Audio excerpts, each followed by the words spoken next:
Part 2 में दिखाया था एक सैनिक को दिखाया था जो ऑफिसर होता है और एक डिस्कस कर रहा होता है क्योंकि उसे एक बहुत ही अच्छा टारगेट मिलता है और कहता है कि ठीक है हम सब एक बहुत ही बिग टारगेट पर जा रहे होते हैं क्योंकि एक ऐसा क्रिमिनल होता है जो सभी को मार चुका होता है। इतने में उस क्रिमिनल के पर सभी अपनी अपनी नजर बनाए रखते हैं और वह क्रिमिनल को देखते हैं कि कहाँ कब क्या जाता है, तो उसे एक आतंकवाद दिखता है और कहता है कि ठीक है हम भी इसे उड़ाएंगे क्योंकि वह दो टीम होता है, एक आर्मी वाला होता है और एक आतंकवाद होता है। इतने में लड़की को दिखाया था बहुत ही मासूम होता है, वह एक अपने स्नाइपर से उस गाड़ी को देख रहा होता है, लेकिन यहाँ पर कुछ गड़बड़ होने के कारण उसे भी स्टॉप कर देता है क्योंकि वह गाड़ी बहुत ही स्टीप स्पीड से आगे बढ़ रहा होता है और वह एक तेल कारखाना की तरफ जा रहा होता है और बहुत ही डीलर और बहुत ही अमीर आदमी होता है जिससे मारने के लिए आर्मी और आतंकवाद दोनों ही मिले होते हैं। लेकिन इसमें से कुछ गड़बड़ हो जाता है और आतंकवाद कहीं फायर कर देता है। फायर करने के साथ ही कुछ उसे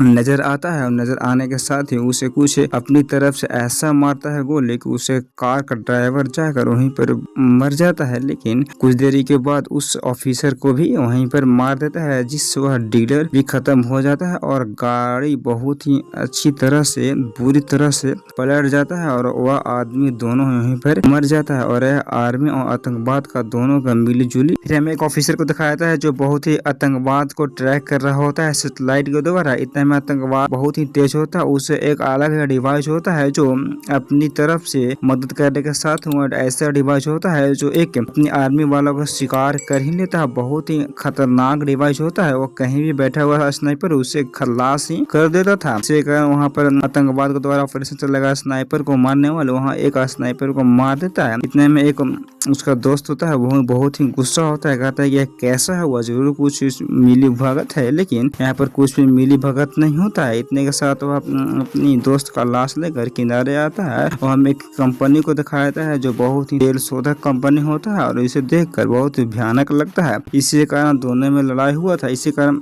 लाश को ले जा रहा होता है और सभी लोग वहाँ पर अपनी आंसू बहा रहे होता है। इतना में आर्मी वाले और एक ऑफिसर एक अपने से बात कर रहे होते हैं, कहता है कि कैसा हुआ। इतने जो उसका दोस्त होता है जिसका गोली लगा था उतना में गुस्सा है, कहता है ये सब तुम्हारे ही आर्मी वाले की हैं क्योंकि तुम सब मिली भगत है, बताओ मुझे। लेकिन उसका कमांडर सीनियर होता है, कहते है कि ऐसा कोई बात नहीं है, शांत हो जाए। इतने में ही दोनों अपनी तरफ से शांत हो जाते हैं और वह ऑफिसर उसे देख देख कहता है कि ठीक है मैं आपकी तरफ से माफी मांगता हूँ। इतने में ऑफिसर वहीं को वहीं खड़ा होता है क्योंकि कितना भी है तो देश का सेवा करने वाला एक ऑफिसर ही होता है। इतने में कहता है कि ठीक है मुझे माफ कर दो, मैं भी माफी मांगता हूँ, चलो अपने अपनी जगह चले जाओ। लेकिन वहाँ सैनिक ने बहस किया था, उसे एक बहुत ही अचानक ड्यूटी पर भेज देता है, वह भी बहुत खतरनाक ड्यूटी पर जो हर तरफ हर वक्त हर घंटा बर्फ तरफ होता है क्योंकि उसे एक बड़े फ्री जगह पर भेज देता है क्योंकि उसे बहुत ही अकड़ था। इसे ठिकाना लगाने के लिए उसे अपनी ड्यूटी ट्रांसफर कर यहाँ दे देता है। इतने में वो ऑफिसर जाता है मिलने उसे, उसके पास जो